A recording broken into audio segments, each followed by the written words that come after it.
Hello and welcome to a brand new episode of Smart Money. Now on the show this week, we talked to Edelweiss about the launch of India's first passive short-term index fund. I know that's a mouthful, but this is an investment option suitable for any kind of debt investor wanting to invest for a minimum of 2 to 3 years with a low cost. Today we try and understand more about this investment asset class and how you can add it to your own portfolio. Radhika Gupta, the MD and CEO of Edelweiss Asset Management, joins in now to talk about that. Radhika, thanks so much for joining us on the show today. First, let's start off with the overarching theme, right? Passive funds. I want to try and understand a little bit about how one can add passive funds to their portfolio, especially at a challenging time like this when there's so much uncertainty globally. So I think passive funds as a market and product options have really grown in the Indian context. And today, whether it's equity or debt, you have a very wide range of passive funds. And I truly believe passive funds, especially fixed income passive funds, can now become the core of your fixed income investing. Between target maturity funds, which we've talked about and can touch upon, and newly launched other kind of debt funds like this, all your goals can now be filled by passive funds with a lot of transparency as well as low cost in the fixed income format, and your entire core portfolio actually can now be built with passively managed funds. Okay, so what you spoke about target maturity funds, debt index funds, different kind of passive funds, but tell us a little more about passive debt funds and what investors can gain by investing in this asset class. Many investors know passive equity funds. Passive debt funds are newer, but like passive equity funds, they are funds that follow an index. So the index typically tells you what kind of securities the passive fund could hold, typically the credit quality. So are they holding Government of India securities? Are they holding state development loans? Are they holding AAA PSU? Are they holding AA? Whatever that is. They tell you the tenure of the instrument. That's what the index tells you. And the passive fund's job, once there is an index, is just to replicate the index. The fund manager doesn't take calls. There are rules, and the passive fund replicates the rules. These funds are open-ended, and they tend to be also very low cost, as I said, compared to actively managed mutual funds. The largest category of passively managed mutual funds today is the category of target maturity funds. I want to say they're like open-ended FMPs or mutual fund format FPs. They're basically funds that buy and hold bonds that mature in a certain year. It could be 25, it could be 27, it could be 37, whatever it is. Okay, I want to talk a little more, Radhika, about the target maturity debt funds. But before that, as an investor, what are the things that you need to look at before investing in passive debt funds? I think the same things that you need to look at in active funds, except for the fund manager risk. So you need to understand what the passive debt fund is buying, what kind of, so in fixed income, what are you really interested in? How long are you investing? So you want to know the tenure of the investment. What is the quality of your investment? And that quality is determined by the underlying securities. Now, the securities typically that passive debt funds hold are Government of India securities, state development loans, which are sovereign and as good as that, or AAA PSUs like Bharat Bond, which is a very well-known fund, holds AAA public sector companies or AAA corporates. So those are the two main questions. How long are you investing for? What is the tenure and what is the underlying? Okay, how long, what's the tenure and what is the underlying, right? So there is a lot of transparency as well. There's no lock-in period, so that works for these funds too. But you know, this passive debt category, globally the AUM is massive. Can you help us with some numbers? Globally, what are the numbers looking like, and what's the trend that you're expecting in the Indian market in this passive debt category? So globally, interestingly, passive debt funds are the largest growing fixed income category, and they're the largest growing passive debt category. And I've been a real believer of this for the last 3 years, that, in passive, in fixed income, passive really brings a lot to the table. So passive today is a 50 lakh crore category globally. It's 12% of the fixed income category. In fact, in markets like US and Canada, as I said, it's one of the fastest growing categories out there. And passive solves the need of debt investors. Debt investors are very sensitive to cost, Sonia, because in equity, at least you have upside that can compensate cost, but in debt, you don't have that. Transparency, which you alluded to, is extremely important for fixed income investors, and we've seen the need for that over the last few years. Liquidity is something passive funds meet. So that's why I think they've been very popular globally, and globally, there's been a lot of innovation in passive fund structures. As far as India, the target maturity category is already 1.4 lakh crore in India in the last 3 years. That makes it the largest fixed income category after liquid funds, which is actually incredible. And it's been a period where actively managed fixed income funds have degrown in size. They've lost about 1.5 lakh crores. So the growth in passives has been breathtaking in the fixed income space over the last 3 years because they really meet a consumer need. And they tick all the right boxes, right? Whether it's lower tax, more predictability in terms of what the upside could be, transparency, there's no lock-in period, more credibility, I guess. So at a time when there's so much uncertainty with equities as an asset class, perhaps a lot of people are resorting to other asset classes, like you said, passive debt funds. But what are the different schemes that are available to invest in within passive debt? So I break the category into two. I would break it into target maturity funds and non-target maturity funds. Target maturity funds are the big part of the category because they're 3 years old. As I said, this is basically when you invest in a target maturity fund, there's a date by which the fund matures. It could be 25, it could be 27, it could be 2037. In a passive target maturity fund like 2025, the fund manager basically buys and holds bonds that mature in 2025, and then you do nothing else. You sit there passively. The advantage of this is what you said, predictability of return. So if I'm an investor who's buying a 2030 product and I'm holding for 7 years, I know that if I buy and hold my bonds, regardless of what happens to RBI rate, so many different macro variables, the yield that I saw at the time of investment is likely what I will get at the time of maturity. That predictability of return and that credit quality, that it's really good quality securities, AAA PSU has been very powerful for investors. Bharat Bond, of course, was the first target maturity fund, after which the market is really expanded. The second category is a new category, which is more constant maturity passive funds. Target maturity funds have a target date. They end on a certain date. Constant maturity funds are perpetual. So they typically have a tenure. It could be 1 year funds, it could be 2 year, it could be 3 years, but they don't mature. They're there forever. So this target maturity funds, as you said, I mean, you guys do a lot of innovative stuff, right? So there was first the Bharat Bond, and now there's short duration index funds as well that you've come out with. Tell us a little bit about that. What is the advantage of putting my money in short duration index funds? So after Bharat Bond and our own target maturity index funds, we received a lot of feedback from customers that while target maturity funds are great, they're great for people who want to invest for the long term. And they're also great for people who know how long they want to invest for. But for a lot of us, there's just money that we have lying out there that could be 2 year money, could be 3 year money. We don't know how long we want to park it for. So the target maturity construct doesn't work. And it's also kind of shorter term money. So, every year or 2 years, you don't want to be worried about rolling it over. You want the 3 year tax advantage that mutual funds have. So can you find us a solution? And what they said is, we like the fact that your passive portfolios are so transparent. So bridge this. And that's why this short duration index fund came up. I'm sorry it has such a long name, but it's meant to be very simple. It's meant to be a basic place where you can just park short term money and let it be.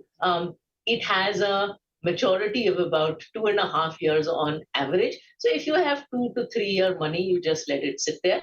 Okay, well, on that note, let's take a quick commercial break on Smart Money, but don't go anywhere. We'll come back to talk about passive debt funds and how you can add it to your portfolio in just a bit.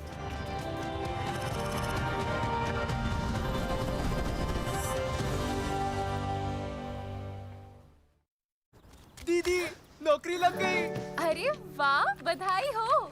तो अब तो ढेर सारी shopping. हाँ दी, नया mobile. अरे रुको शहजादे, सैलरी से पहले खर्चे। इंस्टेंट लोन भी तो मिलता है। पहले बजट बनाना सीखो, फिर खर्च करो। पर दी, देखो, कमाई का एक हिस्सा हमेशा बचाना चाहिए, लेकिन पार्टी देने से नहीं बचोगे तुम। हाँ दी, पार्टी मेरी, बजट तुम्हारा। अच्छा। आरबीआई कहता है, सही वित्तीय बर्ताव करे आपका बचाव। अपने घर और कमर्शियल स्पेसेस को बनाइए ultra modern, innovative, eco friendly with quick installation. All this at the one-stop destination. Europatik. MCX Zinc Mini Futures Contract 1 metric ton, available for trading from Friday, February 17th. Refer to circular on mcxindia.com. Invest once and enjoy guaranteed maturity with life cover with LIC's Dhan Varsha, a single premium plan for your family's security and prosperity. With India's ambitious clean energy targets, the conversation on sustainable energy can no longer take a back seat. We are bringing it to the forefront. Discover the latest news, policies and technological developments. Tune into India Energy Bulletin at these times. MCX presents a new cotton futures contract, now available for trading. Refer to circular on mcxindia.com for more details. The last hour. Anything can happen between the bells. But what happens during the last hour is what matters the most. The biggest market swings. A close-up look at what's driving them. And how the investors are reacting. Watch the most seasoned market mavens guide you through the most important hour of the trading day. NSE Closing Bell. At these times, only on CNBC-TV18 and CNBC-TV18.com. Powered by LIC. हर पल आपके साथ. Catch the India Business Leader Awards. Jury share their insights on the India story and get a sense of what the road from resilience to resurgence will look like on Standard Chartered and CNBC TV18 present India Business Leader Awards jury discussion at these times. Presented by Standard Chartered. Meet global thought leaders as they share their insights on advancing gender equality. My successor is going to put 4 more women into leadership than I did. I had 2 out of 13. He's probably looking at 5 or 6 out of 13. We looked at about 30% of the board and the executive. I think, frankly, if you get to 50%, that's something which has to be done. A mega initiative to make gender parity an attainable reality. HSBC presents CNBC TV18 Future Female Forward, the Women's Collective. Presented by HSBC. Knowledge Partner, Deloitte. Industry Partner, FICCI. Associate Partner, Reliance Industries Limited. Punjab, the food bowl of India, the land that brought about a green revolution in the country, is now fast transforming into India's industrial hub. The industrious and enterprising Punjab has already built a strong presence in textiles, food processing, pharmaceuticals, and auto components. It is also the largest cycle manufacturer in India. Punjab now has a flourishing service economy with emerging opportunities in IT, education, healthcare, tourism, and hospitality. It has developed an investor-friendly ecosystem that provides excellent infrastructural and institutional support, ensuring ease of doing business. Invest Punjab is a one-stop single window that facilitates investment in the state with complete hand-holding to each investor, right from regulatory clearances to fiscal incentives. Moreover, the state has competitive factors of production with surplus quality power, excellent connectivity, logistics, and skilled workforce at competitive wages, all backed by a government that is committed to make Punjab the numero uno industrial hub. If you have a dream, we have the resources for it. Come, invest in Punjab. Invest in the best. When our big boss was MD, he used to take care of us. And our Prince Sahab is busy ensuring his family. Oh, big boss, you? He's busy obtaining term insurance for his family.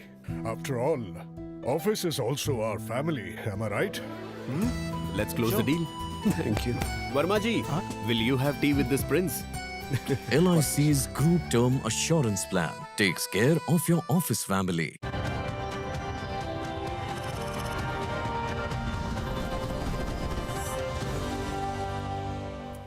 back. You're still watching Smart Money on CNBC TV18. We're speaking to Radhika Gupta of Edelweiss about the growing category of passive debt funds and how you can add it to your portfolio, specifically talking about short-term index funds on the debt category side. You know, the other thing, of course, we want to know is which are the schemes that are available to invest for short-term index funds, these short duration funds that you spoke about? So this one is the first one in the market, this Edelweiss, and it's got a very long name, but the Edelweiss GSEC short duration fund is the first one in the market. Its typical comparison has been actively managed funds, but I'm hoping just like with Bharat Bond, we opened the market to lots more competition joining. I'm hoping this market will expand because it's genuinely a consumer need. Everyone needs a savings account equivalent that's more efficient where you can park your money. Okay, but you know, at a time like this, right, Radhika, of course, you've tracked both equities and debt very closely, fixed income very closely.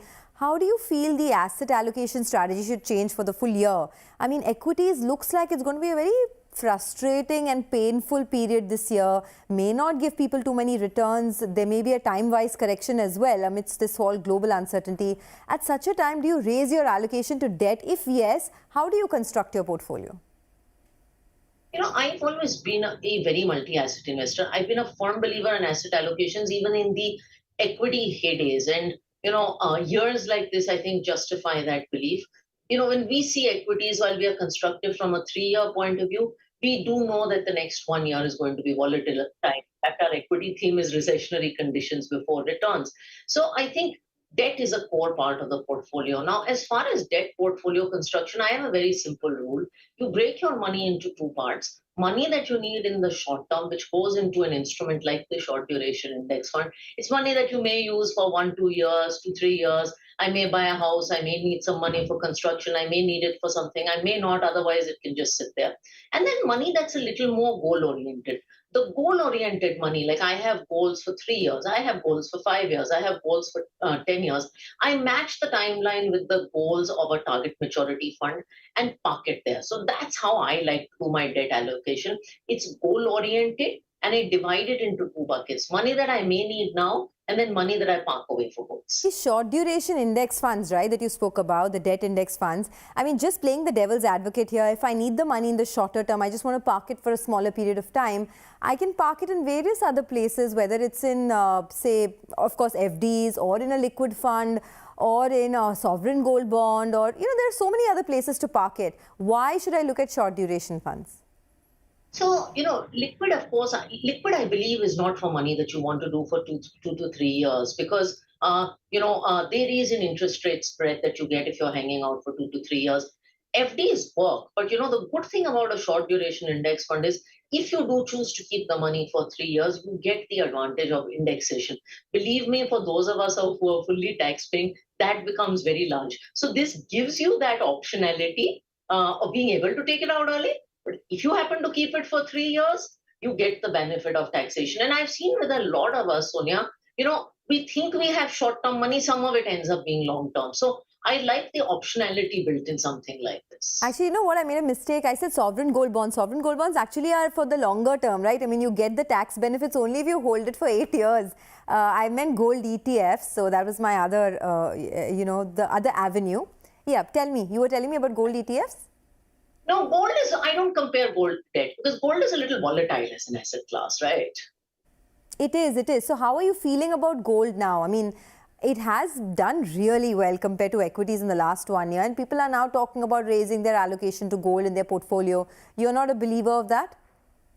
You know, we launched a gold fund in August last year, a gold and silver fund, and it's up a lot of money. But I said then what I'm going to say now, which is that I think gold should be a static allocation in your portfolio.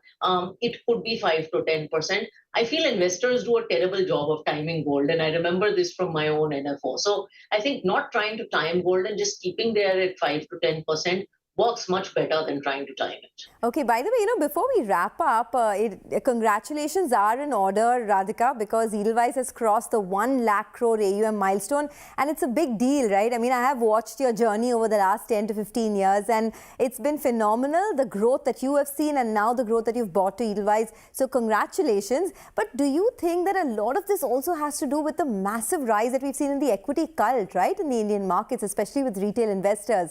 And do you think that's here to stay? I think it is, and I'm very thankful for the growth. And the wonderful thing is, I think mutual funds have become so mainstream. They've become part of popular culture almost. We've seen our equity AUM grow by 15 times in the last 5 years. We've seen our fixed income AUM come from basically zero to what it is to being a top 10 player in fixed income. And I think the young Indian investor, the Indian investor, is getting more aware about their money. They want to financialize more. They're also getting more aspirational about their money. And that's where you see the rise in equity. And I genuinely do believe that while 1 lakh is a meaningful milestone, I do believe our MF industry will go from 40 to 100 lakh crores. And, we will also go from 1 to 2 and much larger. So I'm very optimistic about the future because financialization is just starting to kick in. Absolutely. I totally agree with you. And now we're, of course, with the onset of digitization, you're seeing easier ways to sort of get into the financial market and invest your money. Tell me a little bit about, let's get back to the topic, of course, with respect to passive funds and passive debt funds. What kind of an average return would you expect, both in the short-term index funds as well as overall in the passive debt category over the next couple of years? Okay, so I think the short-term index fund YTMs are between 7 to 7.5. I mean, it changes given the day. It could be 7.1, 7.2. And I think that's where sort of short-term rates are likely to be. We do think we're close to the end of the rate hike and rates are not going to go down in a hurry. So perhaps the timing of this one is also good.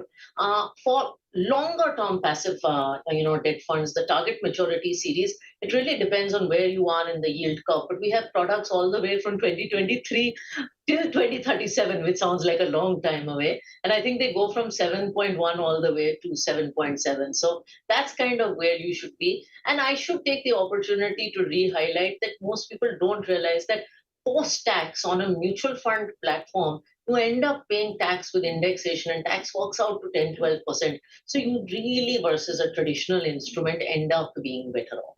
So with this passive debt category picking up in India over the last 2 to 3 years, Radhika, do you see investors hunting for diversified products? Do you see that switch from equities to fixed income or to debt increase? Or is it largely still skewed towards equities? No, I don't think equity and debt, are the comparison points. I think equity has its place in the portfolio. It's a risk-taking asset class. I think with passive debt funds, where we are seeing money come from is erstwhile tax-free, because we are 50% of this very, very large market and growing market. We see money come from tax-free bond investors. We see money come from fully taxable FD investors who now want to enjoy the predictability with much lower taxation. So we see it come from these categories. We see many first-time fixed income MF investors come in because of target maturity funds, because finally they've found a product that's safe, that's predictable, that's low cost. So debt and equity, I've always believed, are different parts of the asset allocation. But investors who never used debt mutual funds or who use things like FDs or tax-free bonds are now coming to passive debt funds. So that's where we see the growth coming from. Okay, I'm sure there's a big party happening at Edelweiss now with the 1 lakh crore AUM milestone getting hit. So are we looking at the IPO coming anytime soon? It's a great aspiration to have, Sonia. I think we're focused on building a high-quality business, a profitable business, which we've got to. And hopefully in the next few years, we can scale it to a point where we become a listed company at some point. It would make all of us very proud. Okay, Radhika, it's always a pleasure speaking with you. Get to learn so much from you. Thanks a lot for joining in. Just one last question before we let you go, because the topic of this week, or the topic of the last many weeks, has been what's happening with the churn in the market with respect to different sectors, right? There are new age tech companies that are coming back. There was this whole Adani Group fiasco. Consumption is slowing down in a big way, and a lot of foreign investors are talking about it as well. What are the themes that you like now? Not just at Edelweiss, but personally as well. What are the sectoral themes that you like? We think this is a decade of India, India manufacturing, beneficiaries of PLI. So the themes that are sort of in our portfolio are long domestic India. So it is industrials, it is capital goods, it is beneficiaries of a pickup in private capex, PLI, indigenization of defense. And I think the second theme that goes hand in hand with this is financials, especially lending financials, because they benefit from this stage and this uptick in the economy. So we really believe it's going to be, a very special decade for these themes, and that's what we're overweight on. That's my personal view as well. And things that we're underweight on are typically things that tend to be more export oriented because global conditions this time are more challenged versus domestic conditions. All right, Radhika Gupta, always a pleasure speaking with you. And once again, congratulations to you and to the entire team at Edelweiss for achieving this 1 lakh crore milestone in the AUM. So thanks a lot for joining in and all the best for the future. Thank you, Sonia. Okay, with that, folks, it's a wrap on this edition of Smart Money. As always, keep writing to us. Thanks for watching.